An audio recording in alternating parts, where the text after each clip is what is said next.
दोस्तों, ज्यादातर लोगों के दिमाग में अक्सर ये सवाल आता है कि जब हर युग में राक्षस थे तो अभी कलयुग में राक्षस क्यों नहीं है? अगर है तो कहाँ है? दोस्तों, देवता और दैत्यों के बारे में कई हिंदू पौराणिक कथाओं में विस्तार से बताया गया है और सभी तथ्य आमतौर पर यह बताते हैं कि देवता अच्छे हैं और दैत्य बुरे हैं।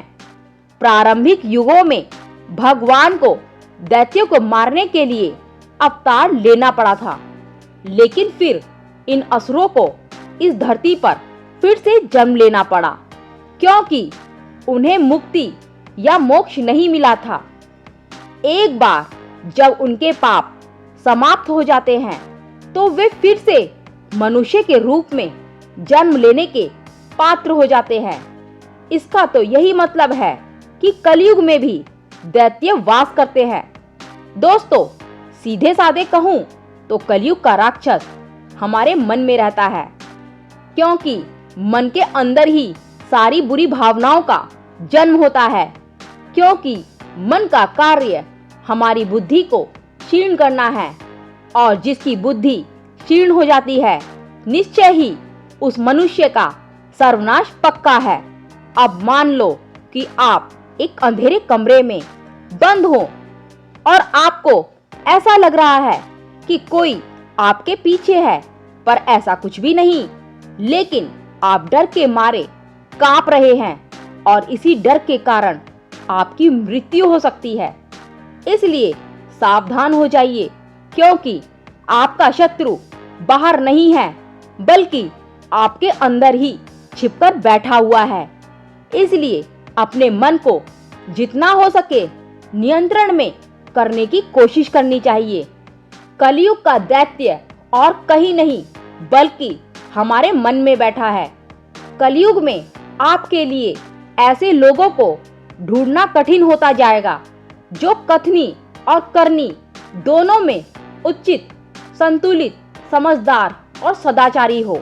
दोस्तों, अगर हम दैत्यों और दानवों की उत्पत्ति की बात करें तो देवता और दैत्यों दोनों ऋषि कश्यप के ही पुत्र हैं और एक ही वंशावली से संबंध रखते हैं। सनातन धर्म के लगभग सभी पुराणों और ग्रंथों में दैत्यों की उत्पत्ति की कथा दी गई है।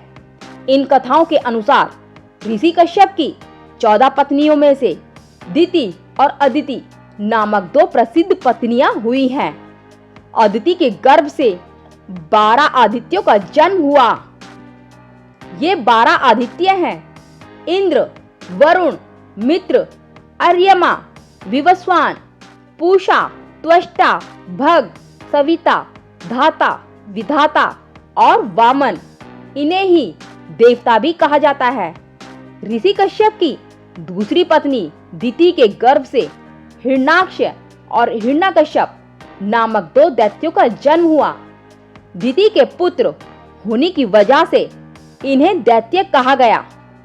देवता देवलोक के शासन बन गए और दैत्य पाताल में रहने चले गए। दैत्य ने हमेशा सोचा कि वे अधिक योग्य हैं, लेकिन फिर भी उनकी हमेशा उपेक्षा ही की जाती है। देवता देवलोक में अपने जीवन का आनंद लेते थे, लेकिन पाताल में दैत्यों को कष्टों में रहना पड़ा, जिसने दैत्यों को और अधिक मजबूत बना दिया। भारतीय पौराणिक कथाओं में दैत्यों को बहुत ही क्रूर रूप में दर्शाया गया और इसके विपरीत देवताओं को हमेशा अच्छी रोशनी में चित्रित किया जाता है। दोस्तों, बृहस्पति देव देवताओं में गुरु हैं, वे ही उन्हें मार्गदर्शन करते हैं। दैत्यों ने हमेशा गुरु शुक्राचार्य का अनुसरण किया, जिन्होंने हमेशा से ही उन्हें सही रास्ता दिखाया है। दोस्तों, हिंदू शास्त्रों के अनुसार समुद्र मंथन भारतीय पौराणिक कथाओं में एक महत्वपूर्ण घटना बन गई, जिसने देवता और दैत्यों के बीच की खाई को और अधिक बढ़ा दिया। वे एक दूसरे से पहले से ज्यादा नफरत करने लगे थे।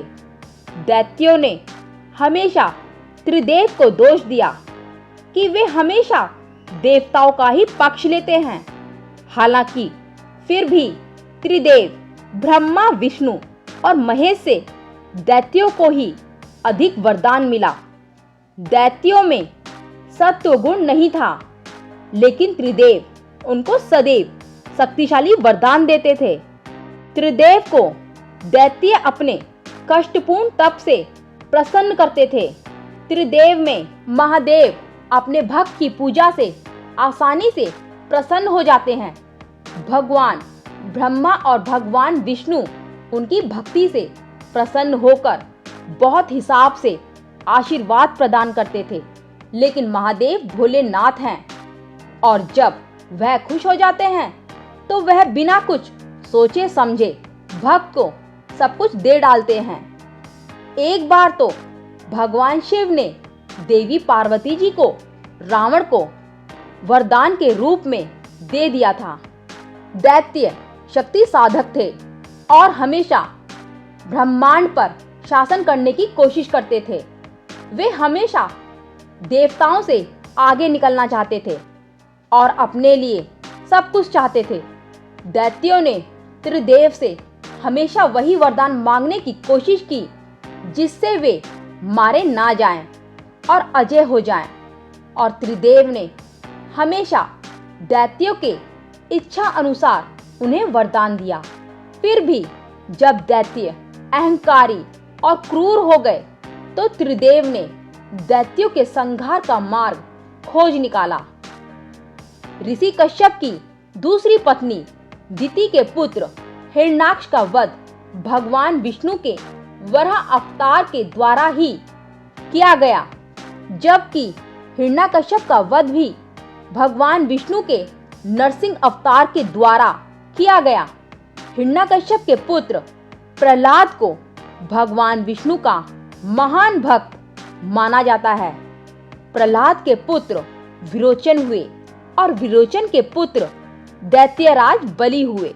दैत्यराज बलि ने जब देवताओं से तीनों लोकों को जीत लिया तब उससे स्वर्ग और पृथ्वी लोक को वापस लेने के लिए विष्णु के अवतार के रूप में भगवान वामन का जन्म हुआ। वामन अवतार के रूप में भगवान विष्णु ने राजा बलि से केवल 3 पगों में तीनों लोक ले लिए।